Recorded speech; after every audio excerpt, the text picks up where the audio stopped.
In media, Black women have been seen as objects, sexual, deviant, exotic, and for male consumption. Historically, this has been especially prevalent and visualized within the male-dominated music industry.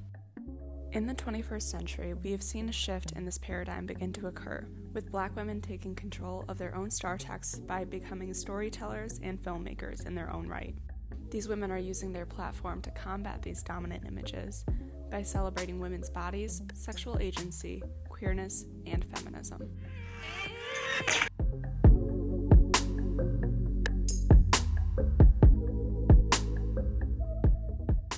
I began to use the phrase in my work, white supremacist capitalist patriarchy, because I wanted to have some language that would actually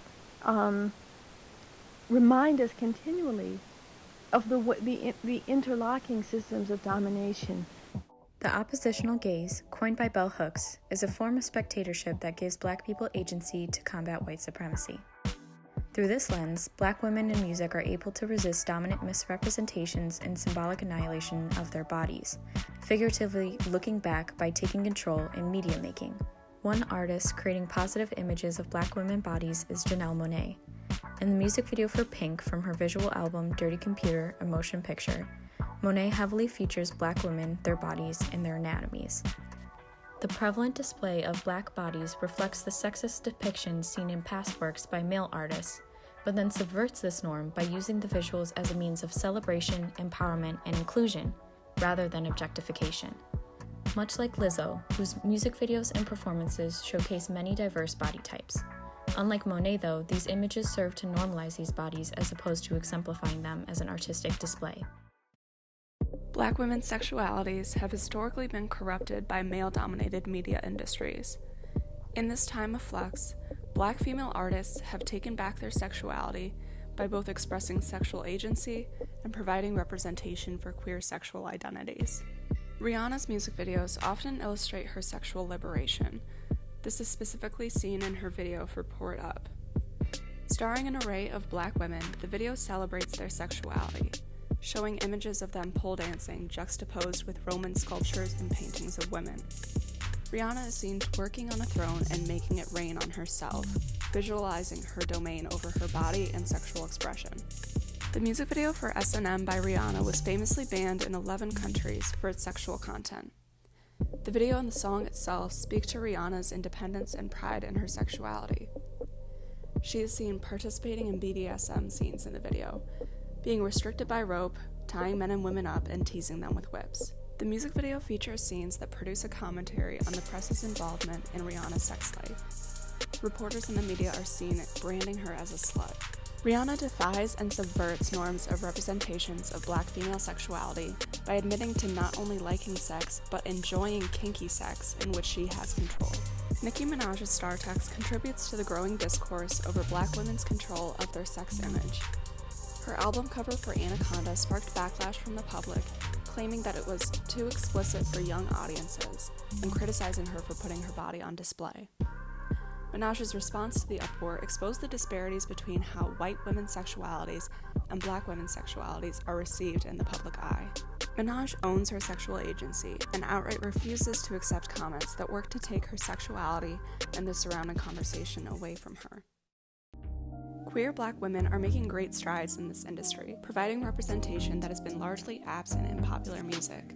Going back to Janelle Monáe, she has been outspoken in her queer identity, especially in her work for Dirty Computer. In videos of hers like Make Me Feel, she is seen connecting with both men and women on a romantic level. Monáe may not be explicit about her sexuality in her lyrics, but she aims for an ambiguity that leaves room for all sexual identities to feel represented in her songs. She clearly celebrates women's forms, as we saw in Pink, featuring women in pants resembling vulvas, but making sure to leave some of the dancers in just a leotard. This subtly communicates that not all women have vaginas, which speaks to a level of gender nonconformity that is largely missing in mainstream discourses. Kehlani is another example of a queer Black woman claiming her space in the industry. The lyrics and video for Honey provide a positive representation of a beautiful, loving relationship between two women. The opening lyric of the song, I like my women like I like my honey, sweet, is so revolutionary because of its overt queerness.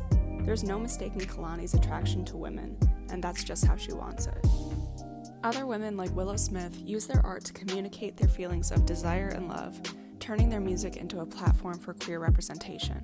Smith includes a love song on her album, Ardipithecus, dedicated to the character Marceline from the show Adventure Time.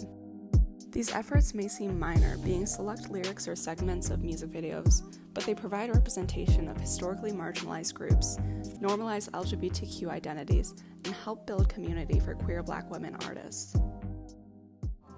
Until I see some of my notes applied, it doesn't make sense for me to make more. The ideologies of Black feminist scholars have now been translated for general consumption by Black women artists, such as Beyoncé, who has encouraged people to consider the meaning of gendered identities within dominant power structures in which women are marginalized. Feminist, a person who believes in the social, political, and economic equality of the sexes.